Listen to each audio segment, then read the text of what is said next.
Hello! Welcome to Taste of MJ! At ngayon, gagawin natin is Do-It-Yourself Diaper Thrifty 101. Magtipid tayo, diba mga mamsies? From this to this. Good morning! First, bumili po tayo ng Happy Baby Pants Double XL or XL. Ito naman, gagamitin natin used diaper, yung naihian na, scissors and plastic bags, old gamit, yung mga nagamit na hindi na nagagamit, or towel. Optional lang yung towel. So, first, ang una natin gagawin is to make a cut dyan sa harapan. Tapos, we will make a line cut para mabuksan yung mga gel na naihian ni baby. Struggle is real talaga. Pero mas madali lang yan pag maganda yung gunting niya. So far, yung nagamit ko dyan medyo hindi magandang gunting.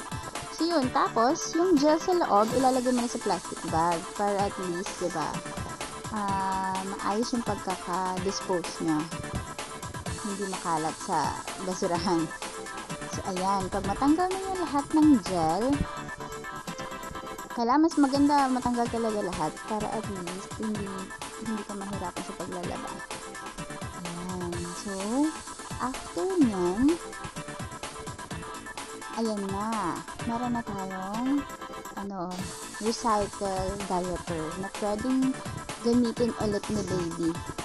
Siyempre, nagtitipid tayo mga momssy, diba? So, yun. Next mong gagawin naman is lalabhan naman yan. Siyempre, para at least mas malinis dahil nagamit nga. So, kumuha ka ng tubig, kahit sa tabo lang or kahit saang lalagyan. Tapos, labhan siya with detergent at Zonrox.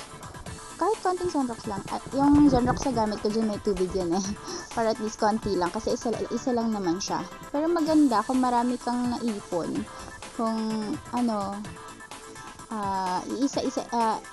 mo, tawag yan sa Tagalog, yung tigda, yung pang-isahan laba lang, mas malaking tabo, mas malaking lalagyan. Yan dito kasi, start lang tayo sa tabo, kung isa lang yung lalabhan for that day.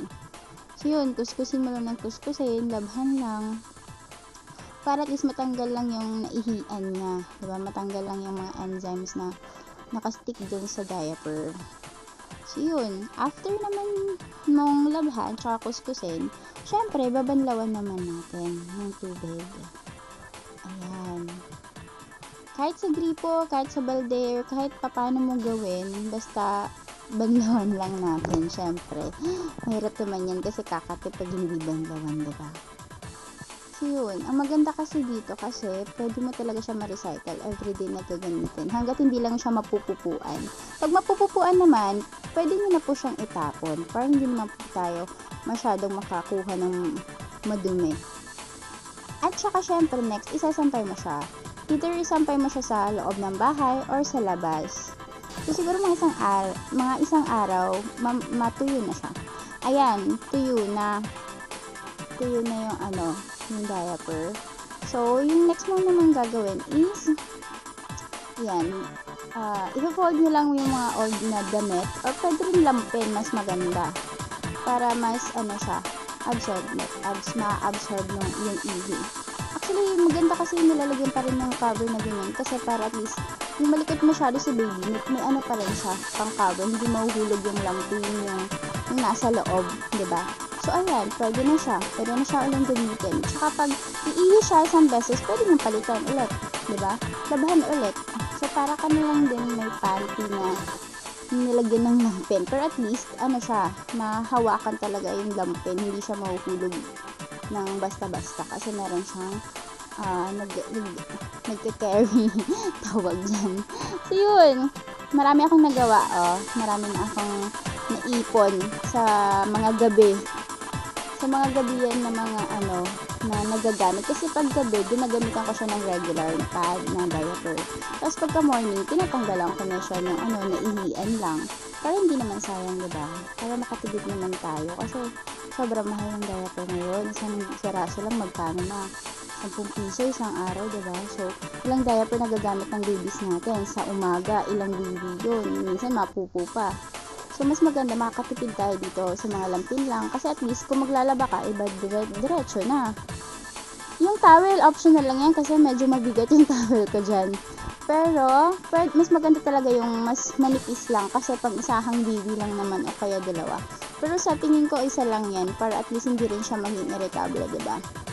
So, mas maganda, mas marami kang maiipon na ganyan para at least mas marami yung gagamitin mo in a day. Sa gabi na lang to gagamitin. Ito siyang regular. Sa gabi gagamitin para at least mas secure ka na hindi ka na mapupuyat sa kakabantay kung baby or basa na naman siya. So, sa morning, tatanggalan mo na lang siya ng ng gel. Ayan na. And don't forget, sa pwede happy baby pants yung bilhin nyo. O di kaya kahit basta pants siya. XL or double XL, nasa size ng anak niyan. Thank you for watching. So, do it yourself diaper natin. Thank you, Momssies. God bless. And don't forget to subscribe. Taste of MJ.